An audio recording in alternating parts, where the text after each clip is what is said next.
Dad, you can't serve this kind of food to people. It'll cause death. Whoa, this is what crack must feel like. Shame on you, Huey. Move out to the suburbs and suddenly you too good for soul food. Perhaps you would enjoy a spot of cheese and a buttered scone, white boy. To me, The Boondocks is the greatest adult cartoon of all time. It's unique from other adult cartoons like The Simpsons or Family Guy or Rick and Morty, yet it somehow still scratches that same itch. What separates The Boondocks from The Simpsons and all of these other adult cartoons, well, there are many things. I mean, I could talk about the brilliant voice cast. Okay, first of all, Don't Trust Them New was not a spiritual. Boo, that movie sucked. Or the extremely stylized animation.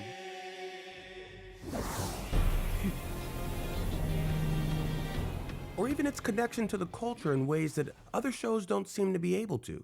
Your mama got caught giving up neck in the bathroom at the Woodcrest Country Club and it wasn't your dad.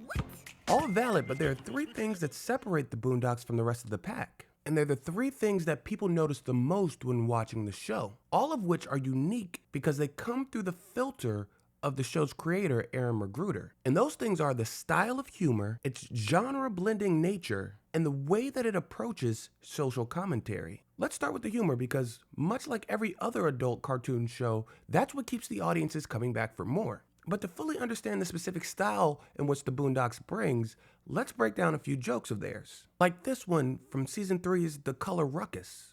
Mama, who's George Washington Carver? He's the man responsible for more peanut allergy deaths than anyone who ever lived. It seems like a simple joke, right? But let's fully understand what just happened. What's obviously funny about this joke is the subversion of expectation. You wouldn't expect someone to say something like this about George Washington Carver.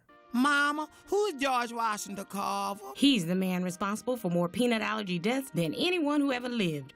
But what adds a layer of depth to it is the fact that it's technically probably true. For those of you who don't know, George Washington Carver invented hundreds of ways to use the peanut, including inventing peanut butter. Now, peanut butter causes so many allergy issues that most schools have banned it. A joke is always funnier when it has elements of truth to it. But even deeper than that is the underlying theme of the joke, which is that the truth can be distorted to fit anyone's perspective without making it a falsehood. Just from that simple one-line joke, you have a subversion of expectation, an element of truth, and a deeper thought behind that element of truth. Mama, who's George Washington Carver? He's the man responsible for more peanut allergy deaths than anyone who ever lived. That's layered comedy. All of that might not be picked up on a single viewing, but it's all right there being packed in. But what's great about the comedy in the Boondocks is that it can take many forms. It can be more straightforward humor like this. Now hold up, Slickback. No, that's a pimp named Slickback. That's what I said, Slickback.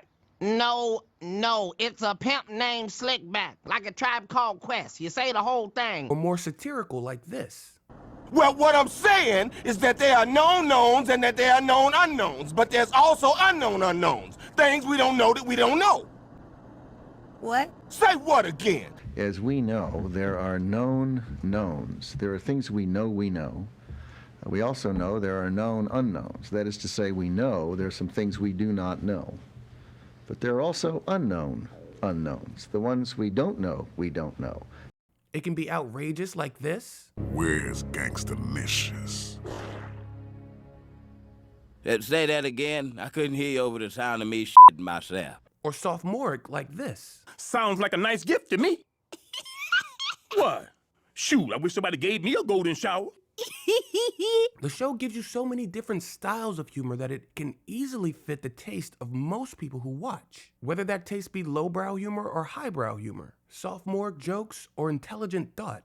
But classifying the Boondocks into a comedic genre would be a disservice to everything that it is. Which brings me to my next point, the genre blending in the show. The Boondocks blend so many different styles and genres together in order to create what we love. It's an adult cartoon, but it's also a black comedy and an action-packed anime and a piece of cinematic satire.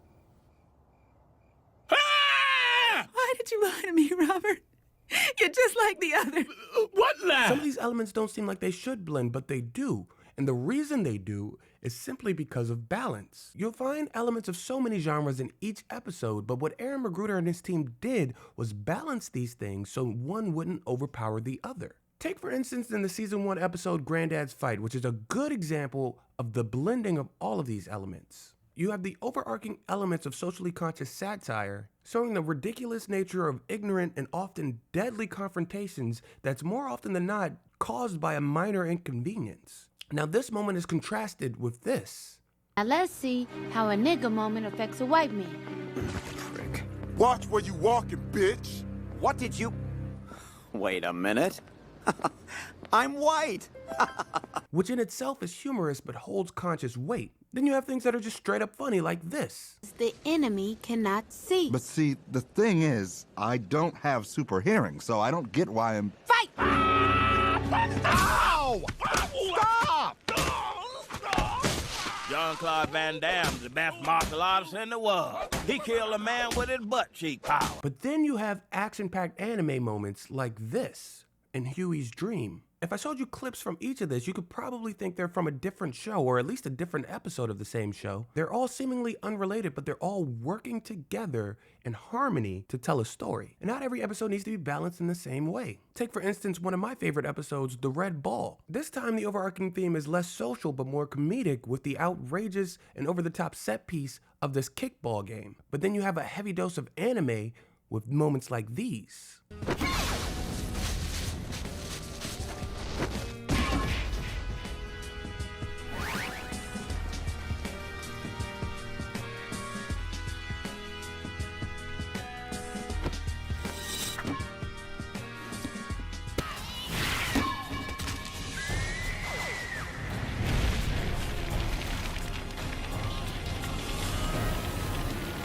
But then you have undertones of a social message, that being that the wealthy often play games with money and things unrelated to them, not caring about how it affects other people because it doesn't affect them in the same way. Using the set piece of the kickball game is brilliant because it blends all of these elements, having them all connect at one point, which is the kickball game. It leaves room for the comedy, the anime, and the social commentary. But speaking of social commentary, that brings me to the last point I want to make about the Boondocks. Much like my comment about the undertones of social conscious messaging, sometimes the Boondocks episodes would have subtle moments of social commentary. But it was at its best when it was in your face and controversial. I mean, the episode Grandads Fight that we talk about in the nigga moment is a great example of that. It bluntly and unapologetically takes aim at an issue in the black community without flinching. Or think about the episode The Trial of R. Kelly and how it comments on how we worship celebrities to the point where we can sometimes forget and ignore the terrible things that they've done, even when it's right in our faces. But I think the best example of this in-your-face social commentary has to be from the season 1 episode Return of the King. In the episode, the question is raised, has there been progress since Dr. King died, and is that progress positive? That blunt and unapologetic question deserved an unapologetic satire. But lo and behold, some 4 decades later, what have I found but a bunch of trifling, shiftless, good-for-nothing niggers? The episode caused all kinds of controversy when it was released, but it also demanded that its audience take a look in the mirror and see what the world they live in is actually looking like. Sometimes you have to ruffle a few feathers to get your point across. And the Boondocks was great at ruffling feathers.